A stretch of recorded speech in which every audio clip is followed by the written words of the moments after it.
So when do most PhD students realize that they're not stars in academia? And stars from meaning somebody that is becoming famous for what they actually do. And the only thing that I could speak to is my own experiences about how I dealt with things and coming to the conclusion. I had high aspirations. I sort of went through engineering school pretty well. It wasn't the top, but I was doing pretty well at a very good engineering school, the University of Waterloo. And then I was going through my PhD, and I thought I would do pretty well as well. And so I set my sights up, and I wanted to publish in very top journals. So I was always very keen on that right from the get-go. And when I realized that I probably likely wasn't going to be a star was probably about my second year in, when I started getting a lot of pushback in how I was handling things. And it was really just, I realized that this was a lot harder than I thought it was. And there's lots of incredibly smart people that you bump into. It's probably more along the lines of like my third year past comprehensive exams, because you don't really get a chance of working on your own. And I was really studious. I worked hard. I was probably a very good student in a lot of different ways. And I tried to manage, my intellect so I wouldn't necessarily burn out. Because I think having breaks and those kind of things are important. But I think it's coming to the conclusion of running into, no matter what you actually do, no matter what you actually say, there was always somebody that was on the other side that would be critiquing it. And, their critiques were always right. So you run into this predicament of no matter what you choose, the critiques are always right, and they're always sharp, and they're always really smart. And you have to figure out how to manage this mentally. And it wasn't, to me, it was like very much after a while, and it's taken me a long time to develop this, is realizing that stars make me nervous. Because that generally means that they're not getting a lot of pushback in some sort of way. It generally means that they're not getting stretched. And, maybe they're not doing things that are as exciting as other people. And I think if you were to look at the people that are actually doing incredibly good work, they don't often look like stars. Right?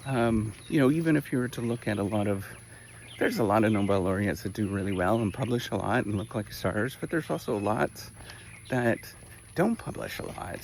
And if you were to look at them at face value, you're like, ooh, they're not as publishing as you would think, but yet they're extraordinary because they change the trajectory of how things work.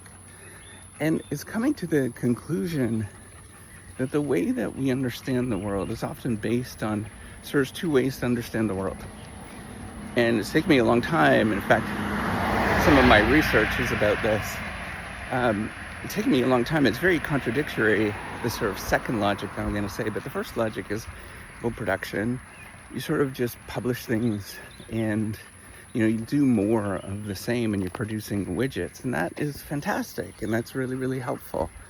But there's another perspective that I think is actually getting traction, based on some of the work that I've been doing, is essentially thinking about that there is a lot of rare events that happen and rare things that cannot be explained.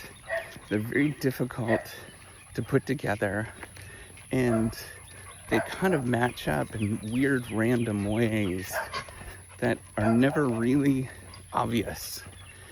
And in fact, I think much of my field that studies performance is getting more and more persuaded by this perspective. I'm starting to see more people interested in the sort of idea of randomness and luck and things along the line that things just happen and you can't explain it very well.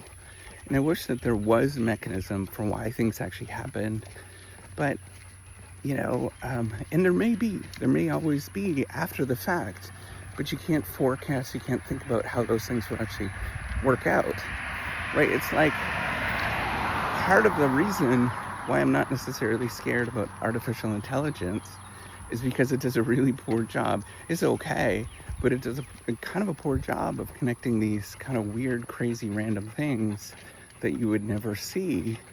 And it often takes both incredible amount of insight and working with things and getting pushed back and bumping into things, but also, just working at things for a long time. This sort of combined aspect of production and as well as sort of randomness that happens. And that is very difficult to predict. It's very difficult to quantify. And it's often not very clear in terms of what this all means, in terms of, productivity and in terms of being a star. One of the things that we know is that you can increase your probability of becoming a star by having the right people, getting the right education, those kind of things. But at the same time, there's not a great explanation beyond that allows you to get to that moment